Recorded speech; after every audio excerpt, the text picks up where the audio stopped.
We had people in our workplace who didn't understand why are we still talking about diversity, equity, and inclusion? What's this all about? Why are we investing time? Why did we even hire you for this job? And so helping people understand what DEI is and why it's still important. Again, I don't see it as a hurdle, but I see it as an opportunity that I welcome. Welcome to The Race to Social Justice, a podcast that explores the myriad racial and social challenges facing the modern world, with your hosts, Kiva White and John Kepner. Thank you for being part of the courageous conversation, because when it comes to combating social injustices in America, it is not about being confrontational. It is about being conversational. Hello, John. Hello, Kiva. Well, welcome everyone to our Race to Social Justice podcast series. I am Kiva White, the black guy. And I'm John Kepner, the white guy. And Kiva and I share a love of the letter K. K for Kiva, K for Kepner, but more importantly, K for knowledge, what we try to impart in these podcasts. It's what Kiva calls the K factor.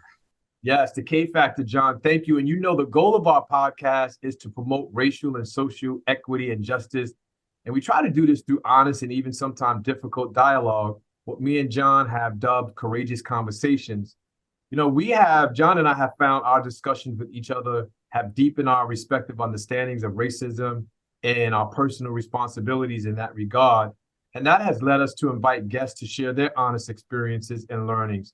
We really hope that these conversations will help our listeners as well as our viewers and our guests in their own personal journeys as we all continue to run this race towards a better society and a more just society. So, John, who is our guest today? Well, our guest is Donna Richemond, who is the Chief of Diversity, Equity, and Inclusion for Montgomery County, Pennsylvania. And we were fortunate to be introduced to Donna by another one of our colleagues, Jimmy Chong, who was a subject of one of our podcasts, actually two of our podcasts, several months ago. Donna has her master's in education in the subspecialty of counseling psychology from Temple University. She's an OWL, along with you, Yep. Kiva. And her undergraduate work was at the University of Delaware, where she was an English and literature major with a minor in history. And she will probably tell us about her past professional accolades, but she has a really great experience, particularly in education. She's worked at the Community College of Philadelphia, at another community college, North Shore Community College. I'd like to hear about that.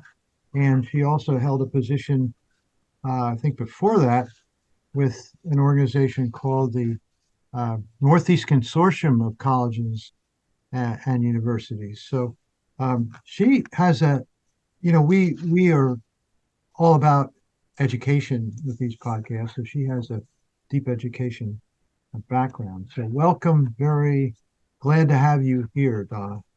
Well, I'm happy to be with you. Thank you. Yeah, well, so thank you, Donna, for being here. It's great to see you again. We always like to start these conversations out with our guests by asking them a little bit about themselves, and we call these origin stories. So, Donna, can you please tell us about your upbringing and how it influenced your life professionally, and just give us a little bit backstory about you and your upbringing and how it impacts the work that you currently do today. Absolutely. And I love that question. I grew up in Southern Delaware. They, as I was growing up, and maybe still today, they called it Lower Slower Delaware. Below the canal, right? Yes, absolutely.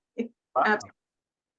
I absolutely loved growing up in Delaware. I was surrounded by a wonderful family, an extended family, and a community of friends. And so growing up in Southern Delaware I would never trade that experience for anything. I will say that my worldview growing up in Southern Delaware was very small. I would describe my worldview at that time as black and white. I grew up in a small town that was actually separated by railroad tracks. The phrase, you grew up on the wrong side of the tracks, or, there are a history of certain cities and towns being segregated. And so where I grew up, whites lived on one side of town, separated by the railroad tracks, and blacks lived on the other. And I can remember growing up, my parents would always make sure that we traveled different places over the summer so that we were exposed to different cultures, different experiences. But I do recall not having a lot of diversity in my town. There were maybe 5 max Asian American families that I was aware of, one Hispanic Latino family, or 1 or 2 at the time. So I didn't have any exposure to Jewish families or Muslim families. There was one Catholic church in my town. And so it was very, very, I would describe my worldview as very black and white growing up. It wasn't until I went to college where I actually was exposed to greater diversity, people that I actually met and became friends with. So a lot of the stereotypes that I had held as a young child were dispelled once I got to college.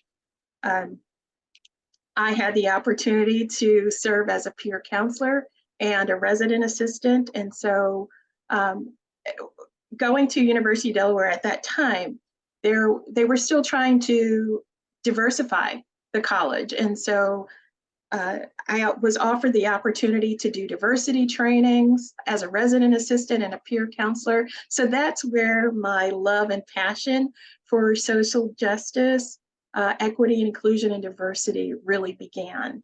And it flowed throughout my career. So you mentioned that I spent my career in higher education and mostly community colleges. And so I can't think of a college that I was exposed to that did not value diversity, equity, and inclusion, and didn't want to make sure that the students they were bringing in had, that the college or university was accessible and that it valued diversity, equity, inclusion, and student success. And so all of those things, despite the fact that my job as an administrator, I was vice president for student and enrollment services for a number of years.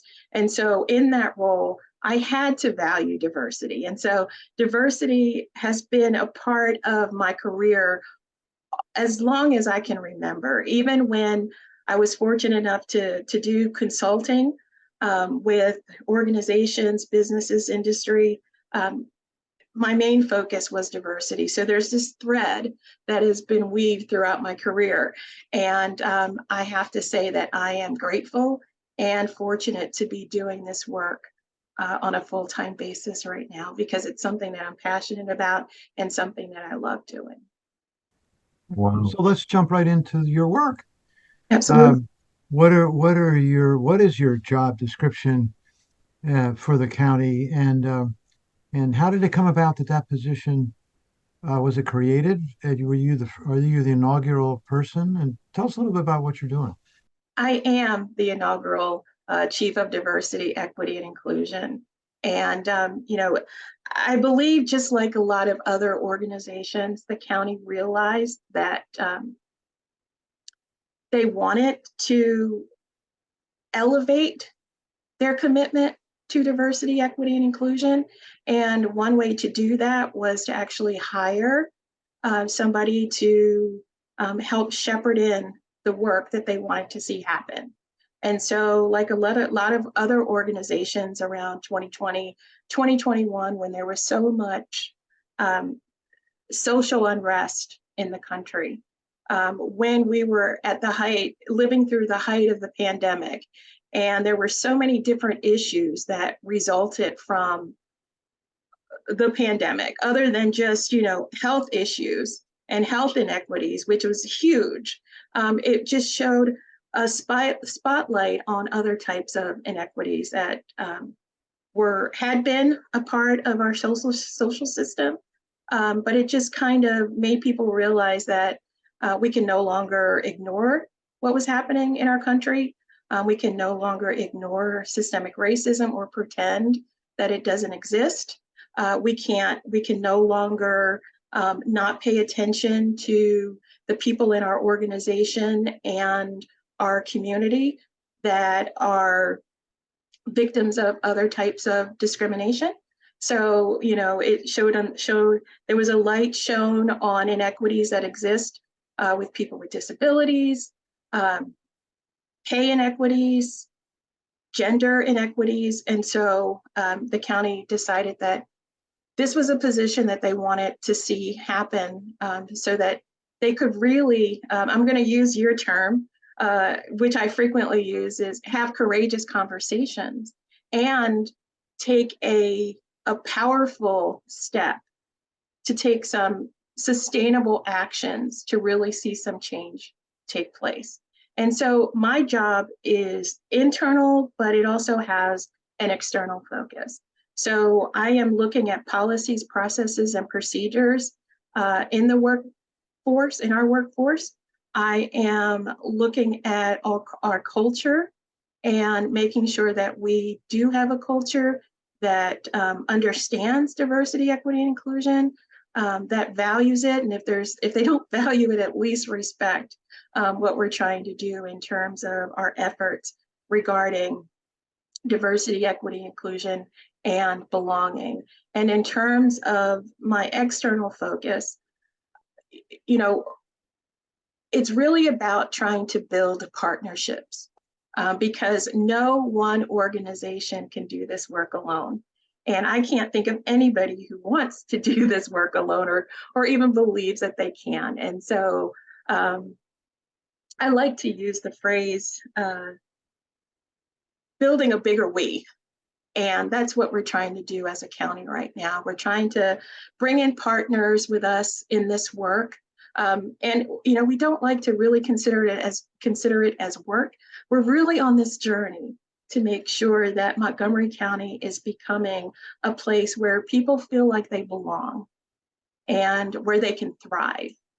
And so that is really at the heart of what we're trying to do in Montgomery County with this position. It just happens, Donna, that I'm on a foundation board that's located in Montgomery County.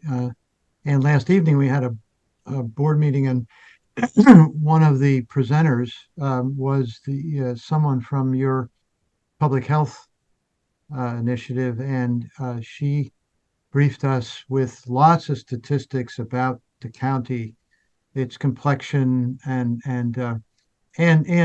embedded in that were a lot of you would say inequities from a healthcare perspective.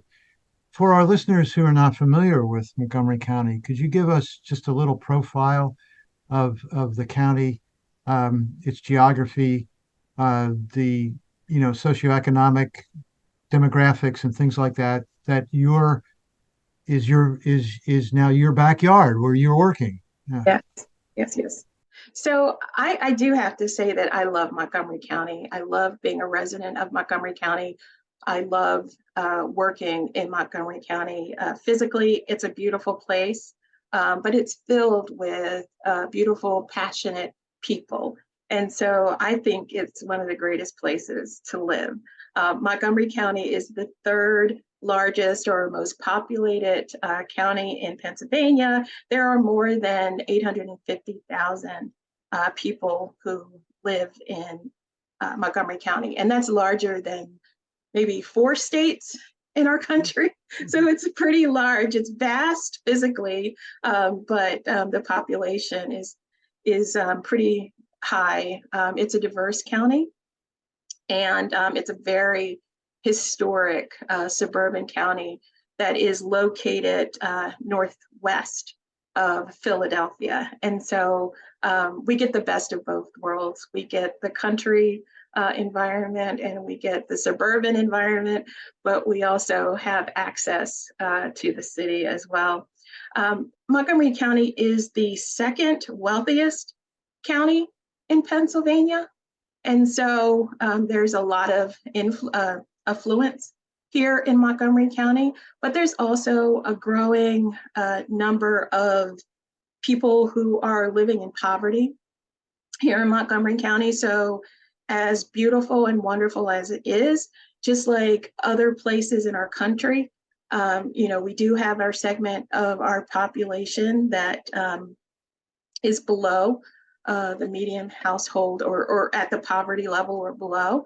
And there's a growing homelessness issue in Montgomery County that we can't ignore. And so, on one hand, you have this great affluence, and on the other hand, you do have a smaller population of people who are suffering, and there is a disproportionate number of people who are suffering from homelessness or who are housing or food insecure that are people of color. So it is an issue that we continue to address in Montgomery County. In terms of our population, I would say approximately 79% of the population in Montgomery County is white, but the second highest population,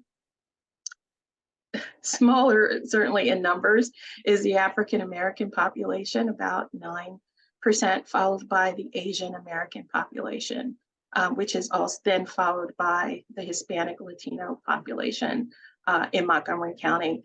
The Asian population just happens to be the fastest growing population in Montgomery County. So there's a great mix of diversity here, age diversity, there's diversity in education, talking about some of the highlights of Montgomery County has a really educated population as well. And so we're fortunate in that way, but we can't ignore those areas where we need to continue to pay attention. And so, paying attention to our diversity, making sure that the county has equitable policies and processes in place, and that we're a county that values inclusiveness in all of the aspects of our county. And county government is really important to the work that I do, and it's important to the work that other people in the county are doing as well. And again, I just want to iterate that I don't do this work alone in the county. I am fortunate to have some wonderful partners and departments in the county that also hold dearly that value of diversifying the county and making sure that our services are equitable and inclusive. You're going to jump in a minute, Kiva. I'm sorry, but I will just one other follow-up question. So your goals, which you well articulated, that was a great profile of the county, are ambitious. And culture change is long and hard. And you've mentioned partnerships. You can't do it alone. But can you talk about just a couple of, the principal initiatives that you're taking towards those goals? Absolutely. When I first began my position, the county had already begun to embark on a racial equity learning community. And that community was in two parts. The county had a group of over 100 employees that were part of this learning community.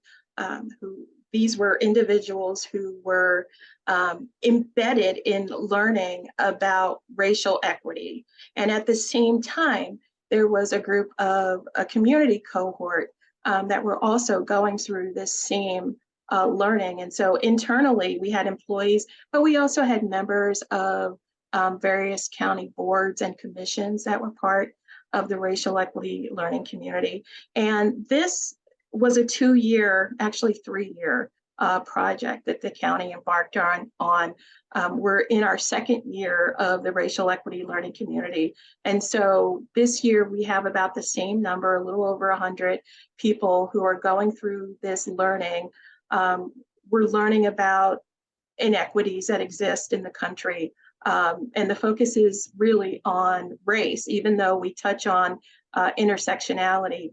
But again, the focus on race, learning about systemic racism, and learning as a county entity what actions we can actually take to impact sustainable change.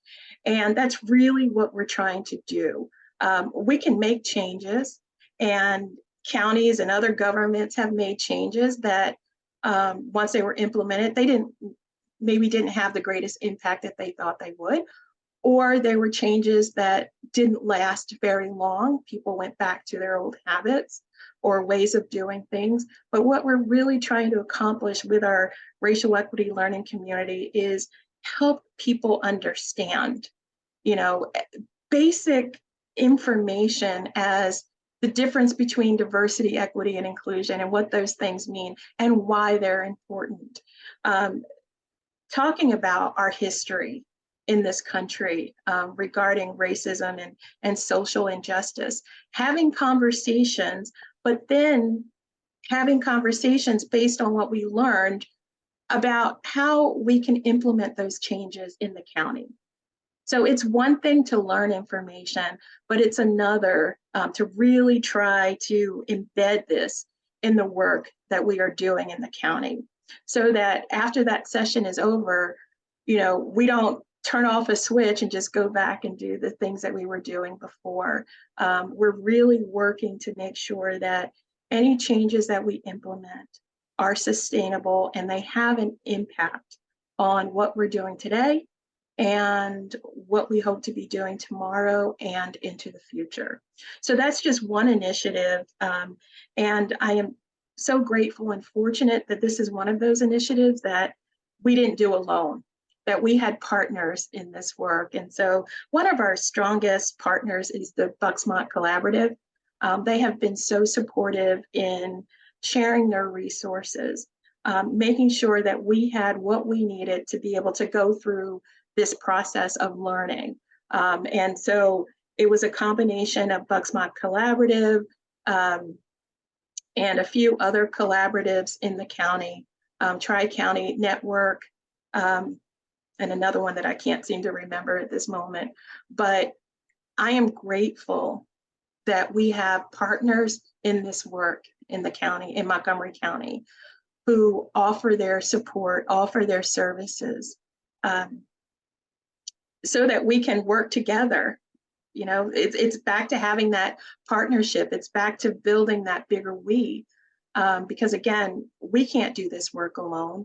You just imagine if we were making changes in Montgomery County internally and we didn't have partners supporting this work. It's bound to fall short. But when we have people who are committed, who share our same values, who want the same things for Montgomery County, when we're working together, we're so much stronger. And I appreciate having those partners to build on that strength. Yeah, I think I saw that, Donna, when I had the opportunity to go to the DEI meet and greet, and you talk about the power of partnership. Your terminology about what's the terminology you use about the power? Is it the power of we? What do you say? Building the power of building a stronger we. Yes. Building a stronger we. Collective action. However you want to put it, you can't do this alone.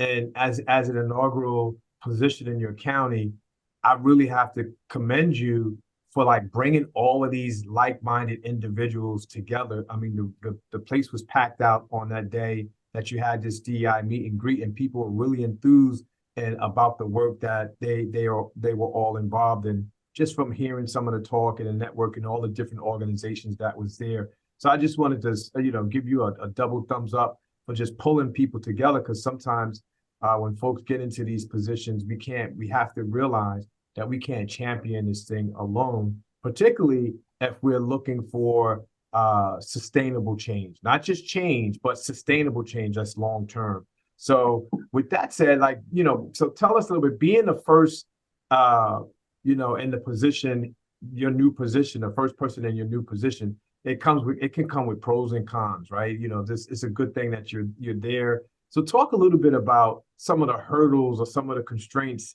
that you face in your job, funding, if there's issues with funding, staffing, politics, whatever complexities of working with other departments that may be challenging for you as as the first person in this position?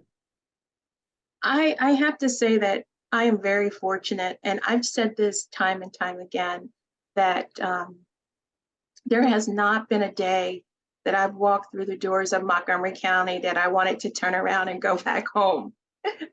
And That's good to not hear. right, but that's not because things are perfect. And that's not because there aren't things that we need to work on and things that we need to change.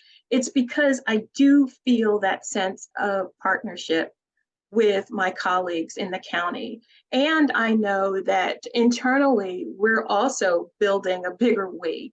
And so, you know, making sure that we are celebrating even the small wins is important to me.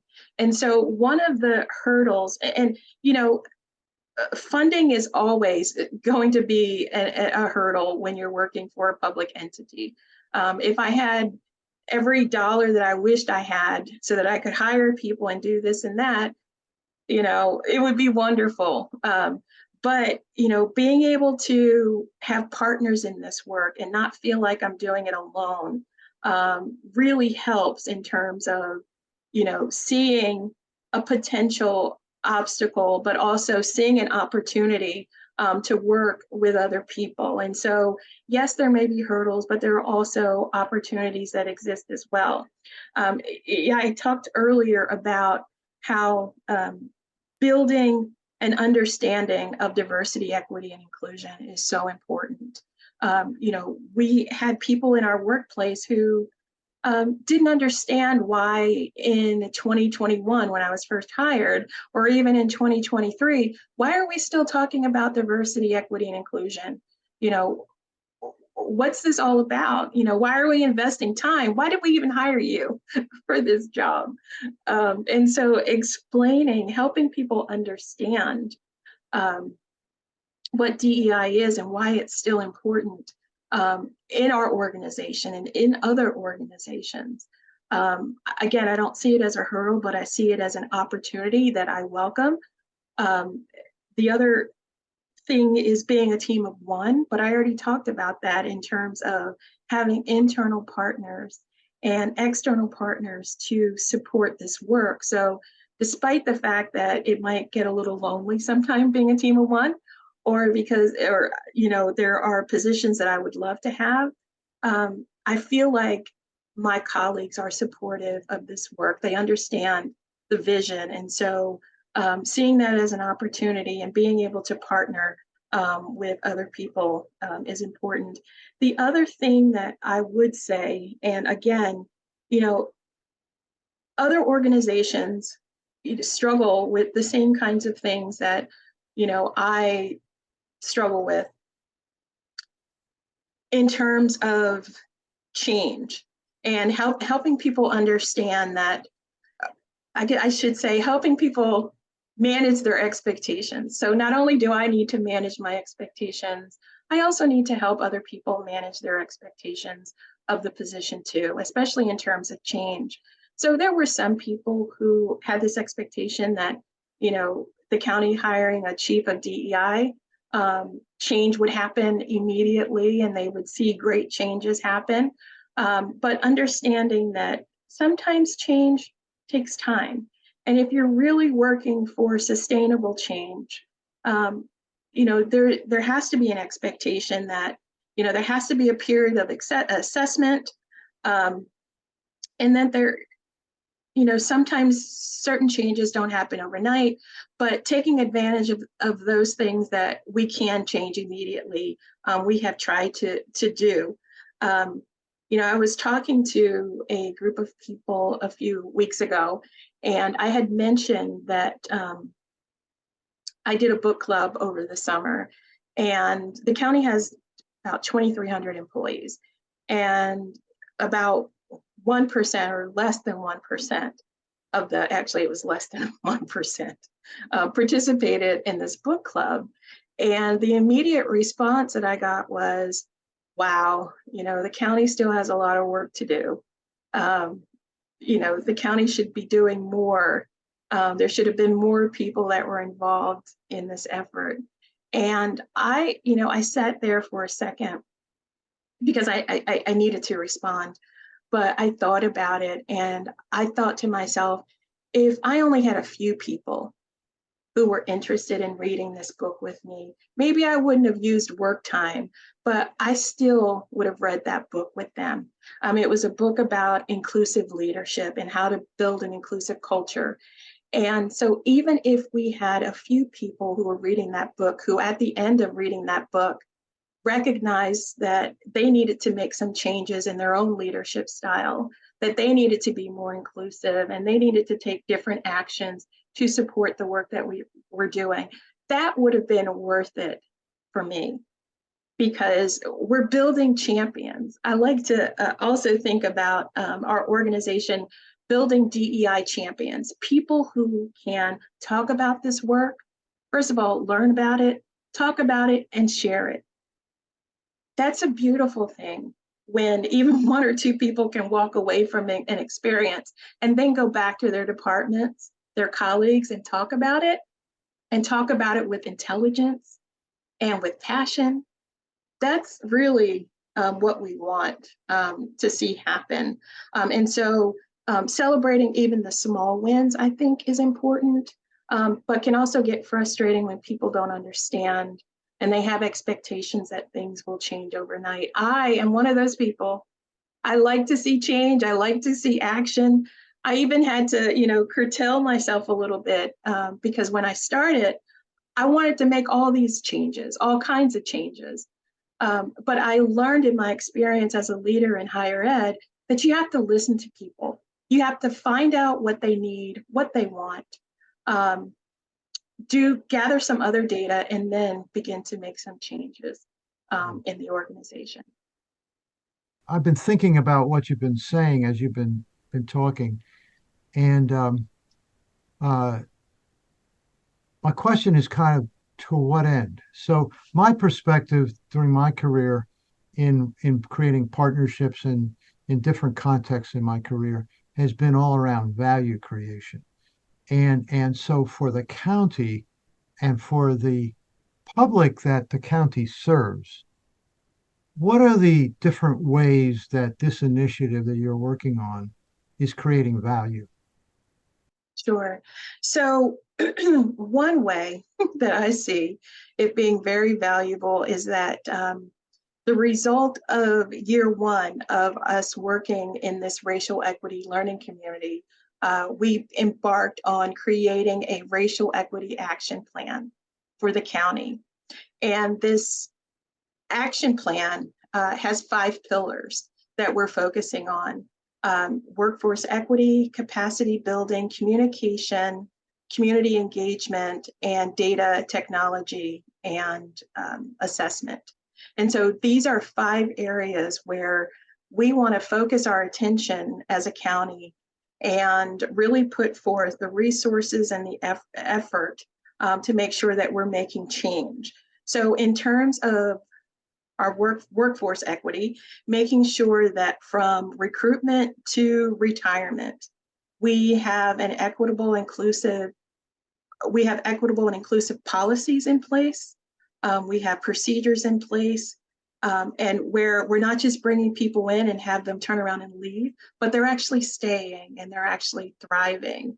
Our pillar for workforce engagement is really about, again, building those partnerships, finding out what the needs are of our community and being able to service them in a way that they believe they need to be served. But also, again, going back to equity, making sure that we have equity in our decision-making and the things that we hope to do. And so we're not making decisions for the county blindly, but we're involving the county in those conversations. In terms of communication, we are looking at our resources in terms of, are we communicating the value of DEI? Do we have resources in place to support the people in our county and our employees? So, when it comes to people that have disabilities, Do we have the right resources to support them? If we have a community member coming into our office that does not speak English well, do we have the resources to be able to serve them and support them? And when it comes to capacity building, it's making sure that we are training our employees, that we're supporting them, that we have a supplier diversity program in place, and that we are educating our community about doing business with the county, and that we have equitable processes in place regarding that. So it's things like that. Again, looking specifically at our policies and procedures. And then when it comes to data, I can't do my job without good data.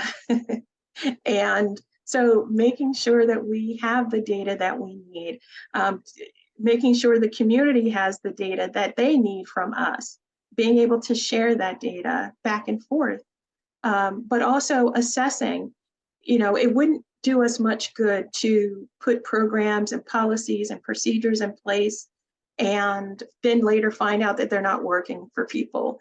But one way to find that out is by doing assessment, because we don't want to keep doing the same thing over and over again and it not be effective.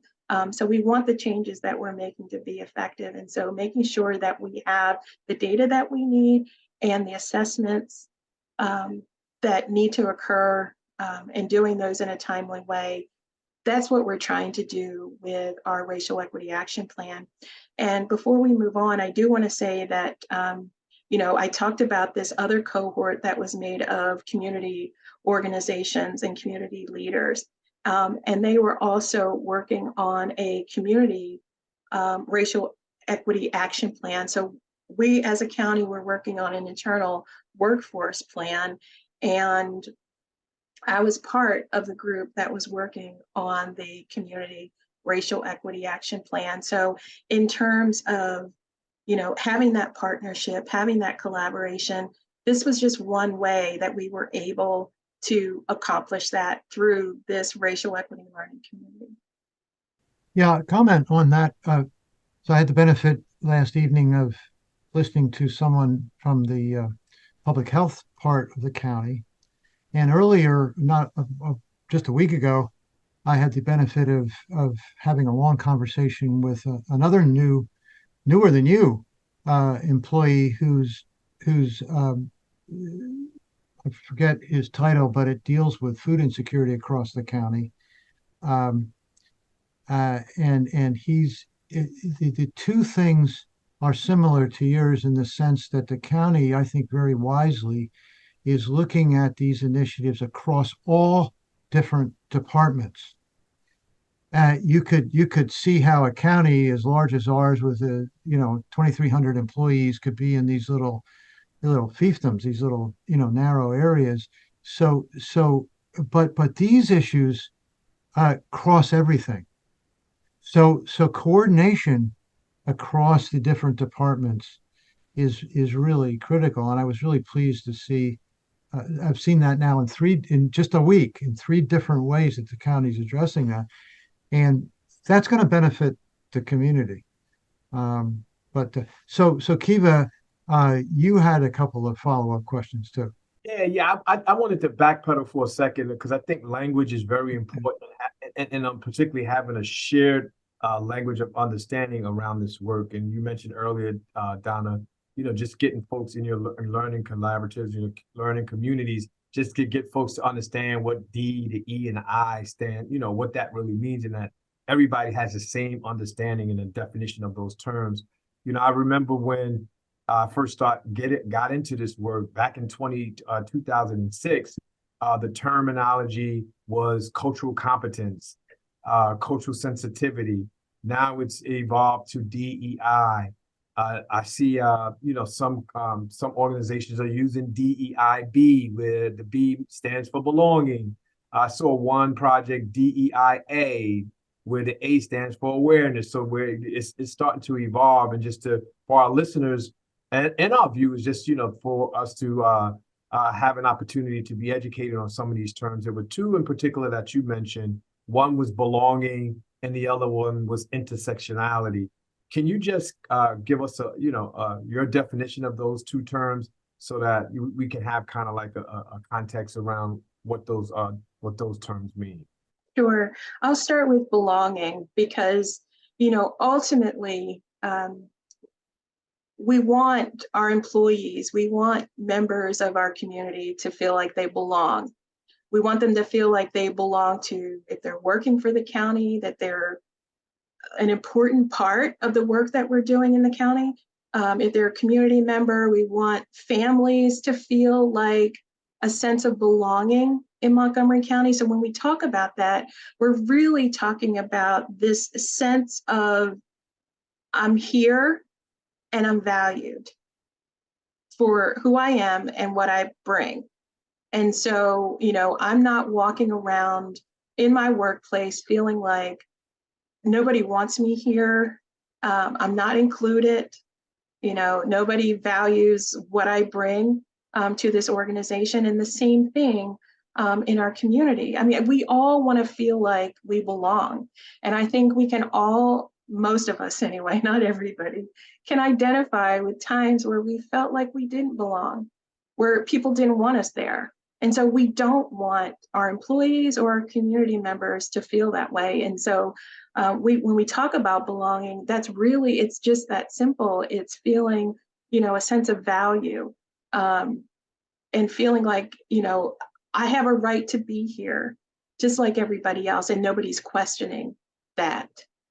In terms of intersectionality, we often, we have been focused in many ways on racial equity, but I do need to make it very clear that when we talk about diversity, equity, and inclusion, and we talk about racial equity, we're not leaving out or forgetting those other dimensions of diversity like age, sexual orientation, gender identity, veteran status, people with disabilities. All those areas are critical to us. And so when we talk about intersectionality, we're looking at the intersection between race and people with disabilities, so that we're conscious and intentional about not leaving those areas out. Now, the beauty of what we're doing in the county is that we did start with a racial equity action plan, but during the spring, we will be planning for a general equity plan so that we can really focus in on those other areas. But because they're extremely important to the work that we're doing. But in terms of intersectionality, it really is important for us to understand that I am multiple things. I'm a woman, I'm a Black woman, I'm a person with a disability, and I'm a person who's part of a religious group that, is different from many other people. So I'm more than just one thing. And so also when we're talking about intersectionality, we're talking about the fact that I'm coming to the table and I'm not just one thing. So I want to be accepted for who I am and what I bring to the table. And that's all of me. It's not just one thing. Mm. Wow. Well, thank you so much for qualifying those terms. I was with one of our clients just this earlier today, and doing a training for their leadership team. And the safety officer of this particular organization was just talking about how important, during the introduction, he introduced himself as the safety officer for the organization. And when we talk about the why of why it's important of getting into DEI, just from a workforce development standpoint and also a business objective standpoint, it's a risk management strategy. It's really the right thing to do. And at the same time, I see it as a safety. It's a safety protocol too, because when people don't feel psychologically safe because of the things that you described in your definition of someone not feeling belong, depending on the type of job that they're involved in, of that responsibilities that come with that, and they're not psychologically safe, they're emotionally stressed out, people can make mistakes. They can make some really bad mistakes because and so what I try to, what we try to teach is that it's just not this thing that we're putting out. It's really a safety. It's also a value in terms of preserving safety, not just physical safety, but psychological safety. Folks do active shooting, they do fire drills and stuff like that to help us to protect us from, any physical harm. But I think the whole concept of engaging and embracing diversity, equity, inclusion, belonging, awareness, however you want to end it, justice is also a safety protocol as well, because people, if they're not in the right frame of mind on a daily basis, they can make mistakes at their job that can be detrimental not only to themselves but to others. So thank you for sharing those key definitions. So how is your role unique to the county, and are there other counties that have your position? Are you the only one or the first one inaugural just for Montgomery County or in the state of Pennsylvania? And then what do you see going on around the country in terms of local government promoting this type of effort? Sure. It would make me feel really good if I were the only one, but I'm not. It would make me feel really special. But it also makes me very, very happy to know that our sister counties also have people that are serving in my same position. So Philadelphia, Delaware County, Bucks County, they all have a similar position in their counties that are doing very much the same work that I am doing. And, I'm happy that occasionally I get to talk to them, but they're all really busy doing their own thing, but all very supportive of the work that I'm doing. But in terms of nationally, these positions, county governments, these positions are growing in county governments as well. So the National Association of Counties has an initiative where they are supporting equity goals of the counties throughout the nation. And so, there's this national organization that is focused on the work that the county is doing, but they've also made it a priority to focus on DEI. And so that's one way that, we get support for our county in terms of the work that we're doing. So again, when I talk about partners, I not only have partners in Pennsylvania or in Montgomery County, I have partners across the country, people that I can call on to, if I have a question or they may need me, we know that we have this partnership. There is also an organization, another organization that the county belongs to. It's called the Government Alliance for Racial Equity. And their focus is not just on DEI, but specifically racial equity.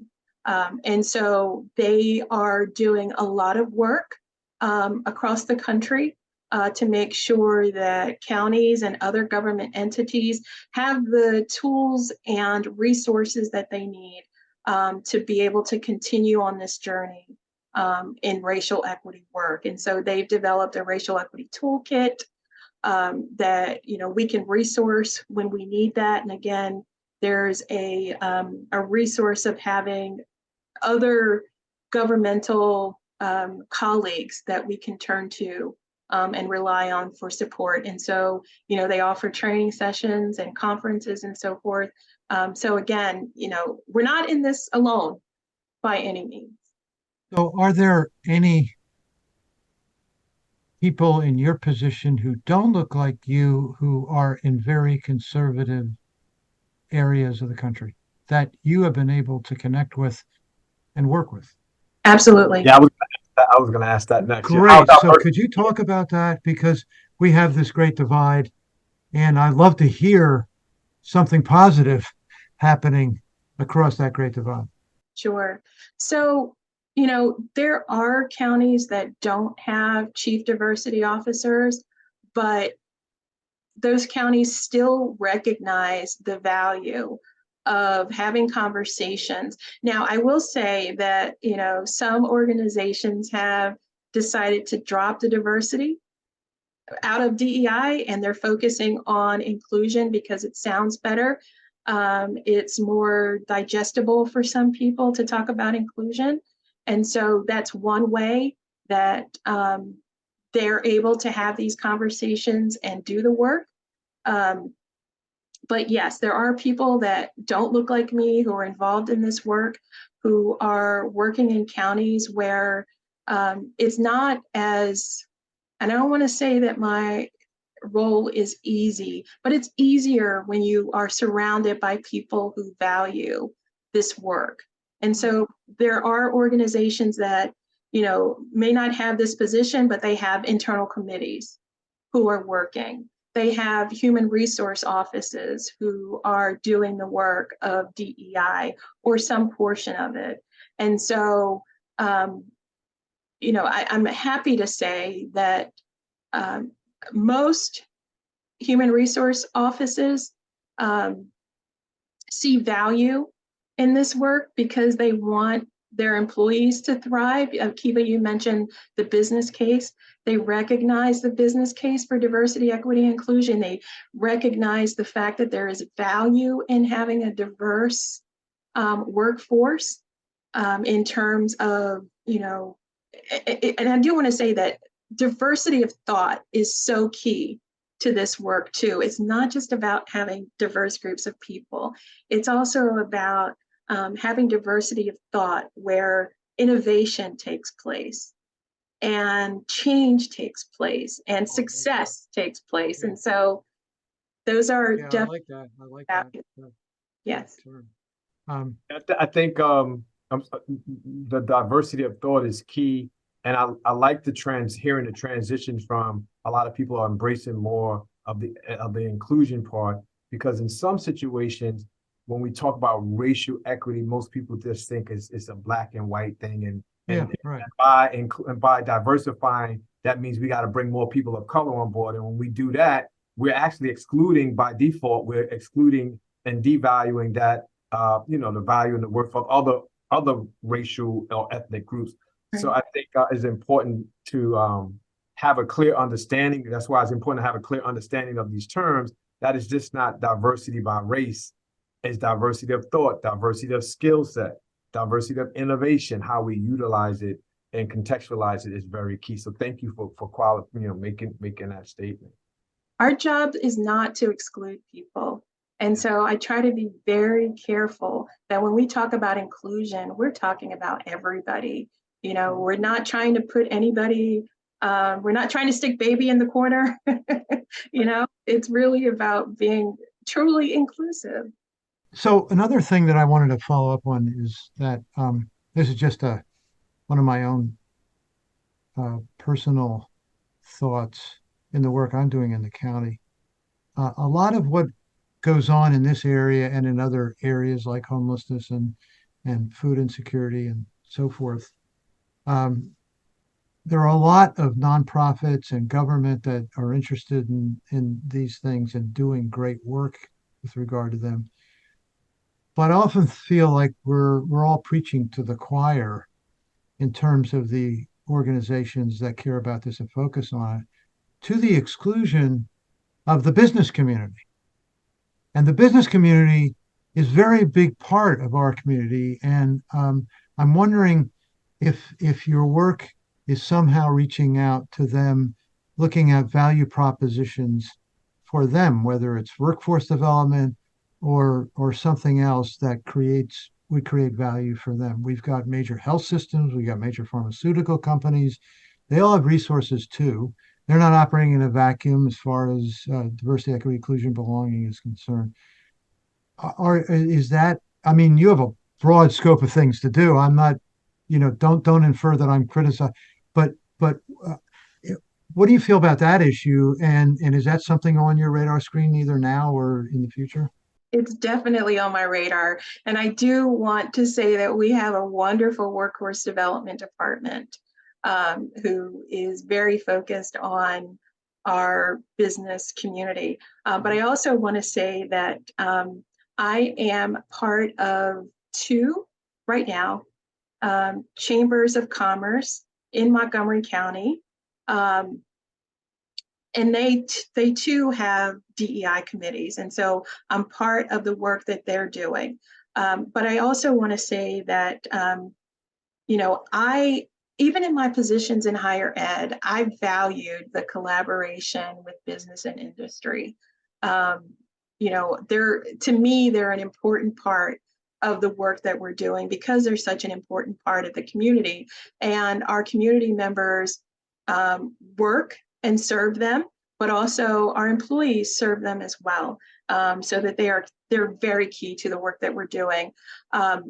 We have an initiative. We have a couple of initiatives in the county right now. We have a work group that is looking at how the county does business and how we reach out to the business community, and how we support them, especially women-owned businesses, Black-owned business, other marginalized communities, businesses owned by those, veteran-owned businesses, LGBTQ plus businesses. And so we're looking at how are we situated right now to be able to serve, but also do we have the right information to be able to share, to spread the word that, when we're talking about belonging and inclusion, are we including our business community? Are we including those people who own small businesses and businesses run by those groups that I just mentioned? And so, yes, that is a priority for me. When I talked about our racial equity action plan, I talked about the capacity building pillar. We do have a fiduciary component in that.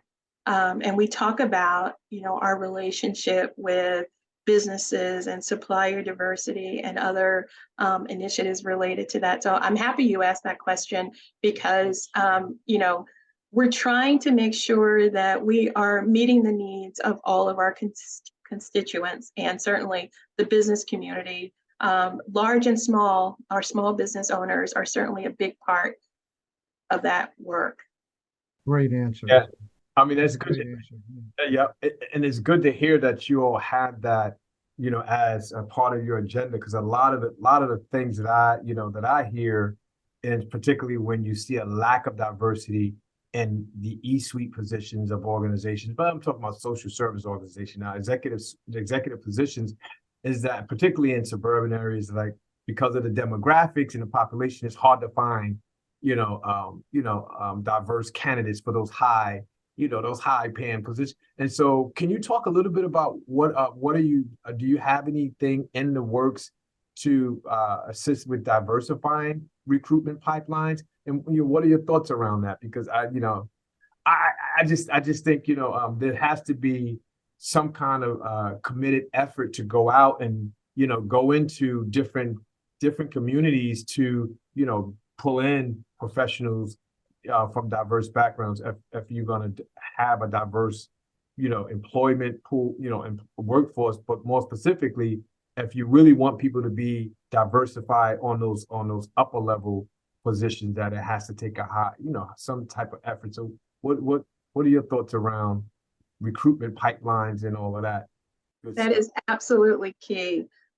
It's key to our organization. And so one of the first conversations that I had when I came to the county was looking at how we are advertising or promoting the county to the community. Because one of the things that I heard during my listening sessions is that there were a lot of people in our community who didn't apply for jobs in the county because they didn't think they'd get it. They didn't even think they'd get an interview.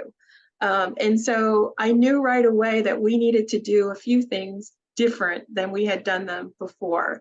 And so, working with human resources, they have instituted the use of other resources to get people of color and other marginalized groups to apply to the county. And so it's partnering with different organizations, reaching out to our employees and letting our employees know so that they can then, contact their network of people and organizations. But also, part of that racial equity learning community is that workforce equity piece. And so there are steps and objectives, goals in that plan that specifically address, making sure that we're doing what we need to do to reach out to various employers to make sure that they know that we are an employee that values and welcomes everybody. So it's looking at our job descriptions. It's, looking at how and where we do recruitment. The county just hired a wonderful chief human resource officer who she went through Cornell's DEI program. Are you familiar with it? It's a wonderful program. Yep. One of my colleagues went through that. One of our senior associates went through that program. It's fantastic. So we're so fortunate to have her. So again, when I talk about that partnership, I'm grateful that I'm not doing this work alone, that there's somebody who understands it, somebody who appreciates it and values it, and who is doing everything that she can to make sure that we are positioned to serve our community, and that they know that, working for Montgomery County is a place where, we want you, where you're going to be valued, and where we're going to support you in thriving. And so we also have a plan in place where we're looking at all of our policies, processes, and procedures from recruitment to retirement so that we get it right. Awesome. I was talking to a friend of mine who's a PhD research scientist at Merck. Kiva has met her. And we were talking about this whole subject a couple of years ago. And she told me a story of Ken Frazier when he was CEO of Merck. He asked the question, why do we have a requirement that to be employed at Merck, you have to be a college graduate? And maybe you heard the story. No, I didn't. And he eliminated the requirement. His theory was, we're eliminating a lot of qualified people because of a systemic requirement. You could translate that to systemic issues we have across our government too. But in this particular case, and he said, let's hire people based upon their qualifications for the position. And, if they want to aspire to higher education, we'll give them the resources to get a college education while they work with us. Meanwhile, they can be producing real value for us in their positions. Right. It transformed the organization. The chairman of the board of one of the places I sit on is a Merck executive, first to college, Black woman who's, a fantastic board chair. And she's an alumni of that environment. So we can do a lot of things by just looking at our past practices, employment practices. Absolutely. And it sounds like you're looking at things like that at the county, and if we can translate that kind of mentality to businesses, it would be wonderful. Absolutely. Whether it's through your work or other work, it's just. Kiva, do you have any final questions? We always give a hope. We always end with a hopeful segment. So, it's a lot of work, that you're involved in, and we talked about some barriers and overcoming some great accomplishments that you're making in this new position. How do you remain hopeful in light of some of the things that you may be facing in terms of achieving social and racial equity and justice in Montgomery County? How do you stay hopeful? I can't imagine doing this work without hope.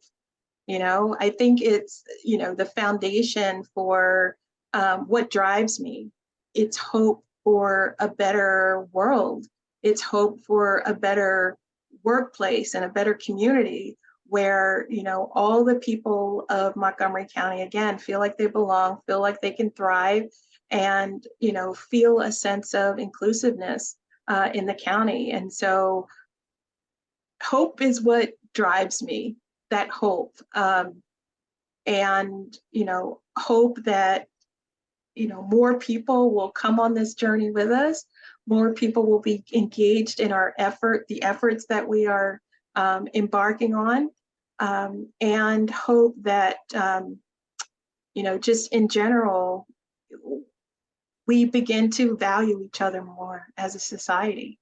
I don't think there's anything greater than hope. And so those are the things that I hope for. Awesome. I love what's going on at the grassroots. Keith and I often talk about this. At the national level, we see all this divisiveness and negative narrative. But all I see at the county level is really great stuff happening, with great people like yourself. So that's something that gives me hope, because, it's really where the citizens are and where they're acting is where, the change is going to happen. The kind of change we're talking about is going to happen. Absolutely. Sustainable change. It's those small steps. And like you said earlier, Donna, those little wins add up to big achievements and accomplishments. And we have to start somewhere. And you all in Montgomery County are doing a great job by having this initiative in place. It's awesome. You've been terrific. Thank you for joining 100%. Thank you so much. Thank you so much. Well, thank you to all of our you out there, to our listeners, to our viewers. Don't forget to subscribe to our channel. We appreciate you all for joining us for another courageous conversation on our race to social justice. Thank you so much, Donna, for your words of wisdom, your insight, your education, and just your resilience and just staying the course and keeping the baton held up high as we all continue to run. And your infectious smile. Yes, this race to social justice. So thank you, everyone. We'll see you next time. The Race to Social Justice podcast is produced, edited, and mixed at The Dream in Austin, Texas. Visit thedreamrecordingstudio.com for more info.